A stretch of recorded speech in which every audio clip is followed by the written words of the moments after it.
Let's talk about Ukraine, okay? So I've gotten a bunch of emails from people expressing different opinions they have on the take that I gave on Ukraine, and I'm happy to announce that after all of them, I have emerged from the muck, recognizing the fact that I am flawless and infallible, and I made no mistakes in my initial video, the one that I put out yesterday, or I guess my editors put it out. I didn't actually put it out. Here's the thing, okay? With the Ukraine situation, I want to reiterate some of the basic points, and then I want to move forward with my perspective on that. So, first of all, as we all know, right now, Russia has massed troops not just along their border to Ukraine, but also along Belarus's border. They have the, as it's known in the real-time strategy community, the surround on Ukraine, which is not good if you're Ukraine. So we can very simplistically divide Ukraine into two basic blocks with regards to Russian influence. So we have Western Ukraine and Eastern Ukraine. Now, again, I'm speaking very simplistically here. Eastern Ukraine would be much, much, much easier for Russia to conquer than Western Ukraine for a couple of reasons. First of all, Eastern Ukraine is much flatter, which means that it's harder territory to defend against Russia's vastly superior military, both numerically and technologically. Whereas West Ukraine is more mountainous, which, as we learned in Afghanistan, is very difficult terrain for us to deal with insurgents in. And it would be difficult terrain for Russia to deal with as well, because Russia also went to Afghanistan, and they also sucked shit there. So, yeah. This easier to hold than this for Russia. Additionally, Russia has spent a long period of time now funding dissident movements within East Ukraine. East Ukraine is full of insurgents and rebel groups that are either paid by or sympathetic to Russia, who have been stirring the pot for a while now. That makes East Ukraine a more likely target than West Ukraine in terms of holding and seizure. It is my feeling, though I don't know this for sure, but it is my feeling that if Russia were to overextend and attempt to conquer the entirety of Ukraine, this would bankrupt their empire. That would be very, very bad for them. Everything that I've heard from all sides of the table has suggested that that would be very, very, very bad for them. Holding territory is not easy. It's very difficult to do. West Ukraine is full of, let's say, people antagonistic to Ukraine's interests. To Russia's interests. It seems very difficult. Now, for your mountain point, here's a topography map. Thank you very much. Yeah, here you go. Let me get the topography map up right here. Here we go. As you can see, West Ukraine is generally a lot more mountainous. Additionally, they'd have to cross the river, this very large river. Again, it really doesn't even look like a river to me. It just looks like a very long series of lakes that just kind of share a direction of flow. But yeah, no, it's a river, and they'd have to cross that, and that would suck. Of course, they have troops in Belarus as well, so they could move south from there. But again, mountains. I'm not a military strategist. I will not pretend to have, concrete info on any of this. That's the impression that I've been given, listening to other people, both in the emails that I've gotten and also just general analysis from people who claim to be experts, but it's the internet, and really, who knows? It seems likely to me that East Ukraine would be easier to conquer and hold than West Ukraine. From everything that I've seen, it also seems like NATO and the United States would not enter Ukraine's borders. I do not think that they would be willing to travel and directly engage Russian forces. They would stay at the border to Poland, nearby countries. They would observe. I am still very worried, if that happens, if the worst case scenario happens, of there being some kind of spillover, of there being poor trigger discipline, a miscommunication, a twitchy soldier on 18 hours of no sleep, instigating violence at a border between Russian and NATO forces, if Russia made it over that far west. If they did, that could be very, very, very, very, very bad. All you have to do is take a look cursorily at the history of the Cold War to find that we have had plenty of close calls with regards to the Cold War and direct engagement between Western and USSR forces. That would be very bad. Hopefully that does not happen. In terms of how to best address this threat, Russia has absolutely no right to the invasion that they are currently threatening. Anybody who says that they have a right is lying to you. There are people who will claim that Russia is acting defensively or that this is in response to broken treaties, which is wrong on a couple of accords. First of all, and I'll engage in the entirety of the nuance here because some people seem to want me to explain more.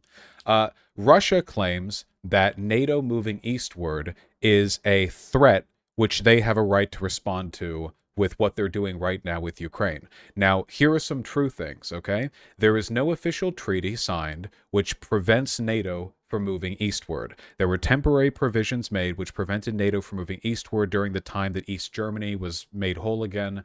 But in terms of general behavior of NATO, NATO is not restricted from moving eastward.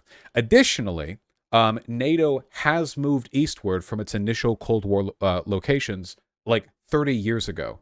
It did this like 30 years ago. You know, Boris Yeltsin acknowledged the movement of NATO without like threatening invasion of Ukraine. And additionally, even if there was a treaty on the books which said NATO cannot move eastward, how is an appropriate response to a broken treaty with NATO to then invade Ukraine? How does that follow logically? Like, oh, NATO is acting overly aggressive. Let's invade Ukraine. You know, it doesn't follow.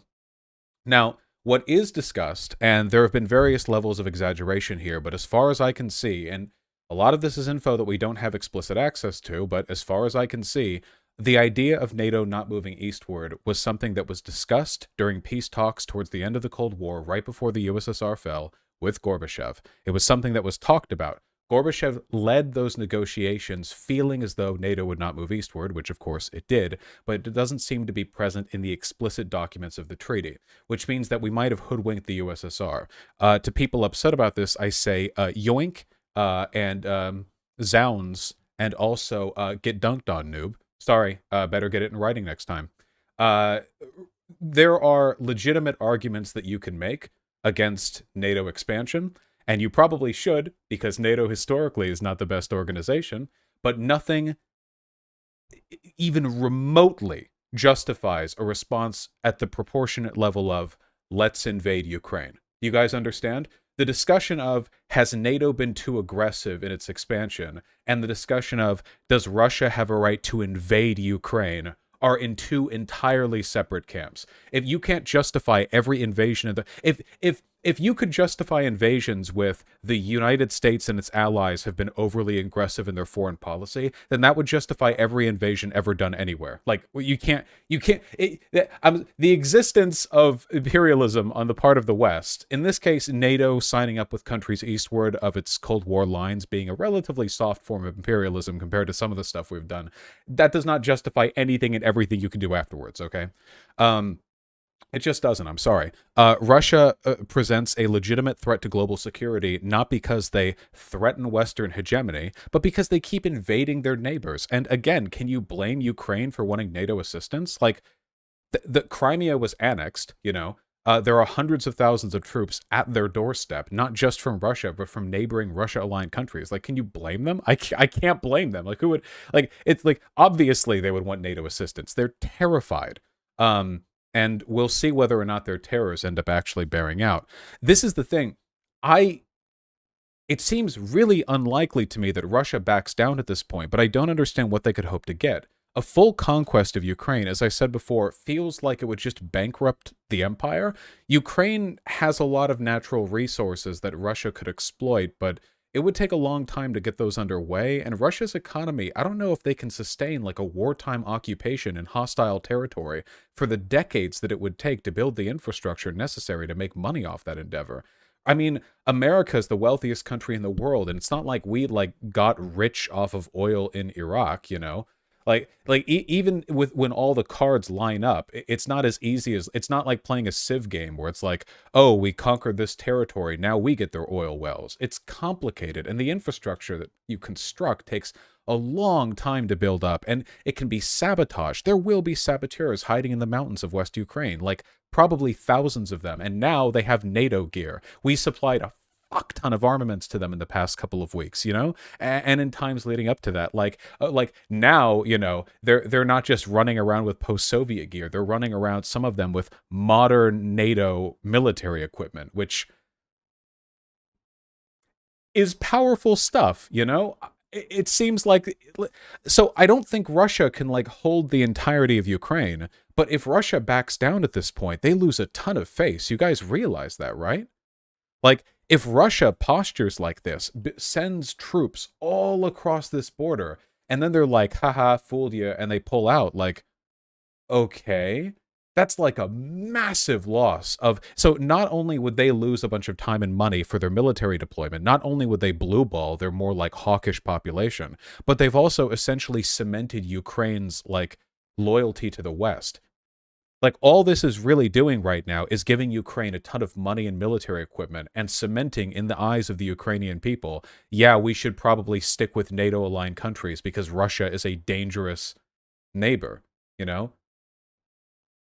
The only thing that I can really think of is if Russia backs off with a concession, like maybe they back off, but with a treaty sign preventing NATO from recruiting Ukraine or whatever, or something like that. But Ukraine already wasn't in NATO. Like, that seems like a really weak concession for the lengths that they're going to. And even if Ukraine isn't a part of NATO, they now have NATO armaments, and they're now politically aligned with NATO. At least West Ukraine is, because they have no alternative, because Russia's like mogging them right now, you know? Do you guys understand what I'm saying? I think conflict still seems likely because I don't think Putin's an idiot, and it seems to me that at this point, like, they're too far in to not commit, but I don't know what they could get out of it. Again, you could attempt the full conquest. You could, for example, imagine that Russia moves in, only takes East Ukraine, cuts them off at the river, and is like, hey, this is historically Russian territory. Get lost, you know, or something like that. And I mean, I don't even think East Ukraine has most of the resources they'd be looking after. What would they even get out of that? I know that they're trying to find ways to get water to Crimea because Crimea doesn't have good access to clean drinking water, and they don't have the facilities necessary to pure salt water from the ocean. Crimea down here, a recently, in 2014, annexed territory of Russia. So securing East Ukraine would give them a route to give water to Crimea, but that's like a... This is like a... This is like a lot of... That's like a lot of effort just to do that, you know? That seems like a lot.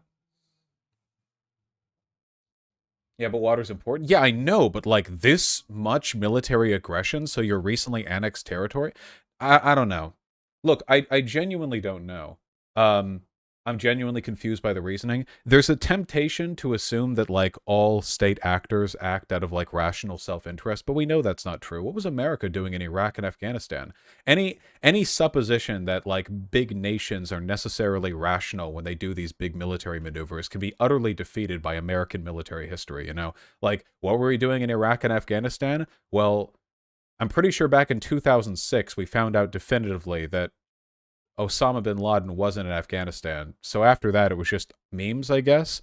And then Iraq, it was like memes, I guess. Like, you know, you can explain this geopolitically by saying like, well, you know, the Bush administration wanted to politically capitalize on the patriotism that America experienced after they suffered 9/11, and that allowed them to prolong his presidency. But like, you can get into that if you want. And Putin did see an increase in his popularity after the annexation of Crimea, because the Russian population is, let's say, they enable bad behavior from their autocrats. I would say, I'm not saying they're all bad or anything. I'm just saying, you know, there's definitely a PR incentive there.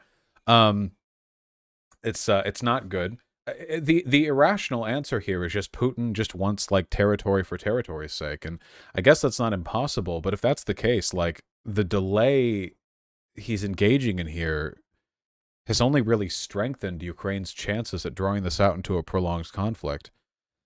The point that I'm getting at is that I have no answers and no idea. I'm letting you in on what I'm thinking, but to be honest with you, some new development could happen in 3 hours and all my analysis could mean shit. I don't have anything beyond that, really. It's very frightening. If you live in Ukraine or near Ukraine, I sincerely hope that you guys are taking care of yourselves and that you're going to be okay. Make sure to burn all your pro-Vaush merchandise, because I know Putin has it out for me personally. This is a really difficult situation, both in terms of like lived experience and analysis. Yeah, you guys take care of yourselves. Yeah, in terms of what we can do from our perspective, you know, and I've said this before, just make fun of all the people who are like promoting pro-Russian shill propaganda. Okay, apparently Kyle Kalinski's been doing some of this. I have no patience for this whatsoever. It's literally like old time imperialism, you know? Like it's even more explicitly bad than what we did in Iraq, because at least in Iraq there's always this pretense of like saving them from a dictator or whatever. But, you know, and I'm not saying that's good or defensible or justifiable, but Russia, like Russian like propaganda in terms of how they approach the situation, I mean, these are just like land grabs. They're annexing stuff, you know? We didn't annex Iraq. Though if we had, maybe, God, with how poorly we left them in shambles, maybe that would have been better to do in Afghanistan. Just have that be the 51st state, baby. Just, I want Afghanistan's voting in the 2024 presidential election. Get them in. It's their turn, okay? Um, whatever, you know. Let's go. Yeah, Afghanistan, Iraq, 51st, 52nd state. Let's go. We close the door because Pigeon screams. Good night, Pigeon. She has lots of opinions on foreign policy. Anyway, this is like sheer land grab annexation to your stuff. Do not repeat or do not like pay any attention to Russian propaganda. You can criticize American imperialism without like abetting war crimes and imperialism from other countries. A lot of people don't seem to get this. It's actually possible to condemn imperialism from both sides. I know it's very difficult to fathom this, but yeah, it's doable if you can believe it. So please do so. And please keep in mind that in terms of like imperialist vigor, like how bad things are, NATO gradually expanding closer to Russia over the course of decades is nowhere near on par with Russia just invading and annexing territory. They're incomparably different. It's ridiculous how far along they are. Listen, the world we need is one where Russia is just part of NATO. That sounds like a joke, but there were actually plans to do that back in the 1950s that fell through for fairly obvious reasons. But there actually were talks about that. I think, yeah, I think those were discussed fairly extensively in the 90s. Yeah, after the fall, yeah, or right before the end. I think it was right after the fall. Really funny stuff. I mean, after all, it's very much an in-group out-group thing, right? You know, if everyone's in the imperial core, then nobody can be colonized anymore, right? Holy fuck, pro-NATO leftist, by far your worst take. You can always identify people who are aligned with Russian geopolitical interests because they have no sense of humor whatsoever. This is the reason why I said that I wanted Assange to die in a CIA black site, and like thousands of people on Twitter, just with absolutely no introspection or no self-awareness whatsoever, clutch their pearls. Oh yeah, I saw shit liberals say doing this as well, because they're also a tanky sub. Again, the funny thing is that Russia actually like had interest in joining NATO for a while. So while it is a joke, it's one that's kind of rooted in historical reality. But it doesn't matter, you know. Oh, they point that out. They tried 70 years ago and were rejected. Yeah, they weren't good enough. They didn't meet the American standard, the American code. Maybe now they can try. Okay, they did know. That's nice. Better luck next time. Though responses like this are still not getting the joke because they don't know that I know that it happened. That's the joke. Okay. Well, yeah. So that's just one of the ways that you can tell who's simping for Russia. Oh, also, in case you shouldn't do anything to them, but if a person nearby you dies and you're wondering whether or not they were like an Assad simping gray zone Putin type, you know, you can actually examine the shape of their skull in order to determine whether or not they're sort of aligned geopolitically. People in that block have a severe dent right here in the front right half of their frontal cortex that inhibits a significant portion of, you know, independent thinking. And you can, it's just an easy, unironically though, unironically, you can read it in medical journals. It's completely true. Yes, phrenology, but applied anti-imperialistically. Very good. All right, cut me out of this segment. Get me out of here. Get me out of here.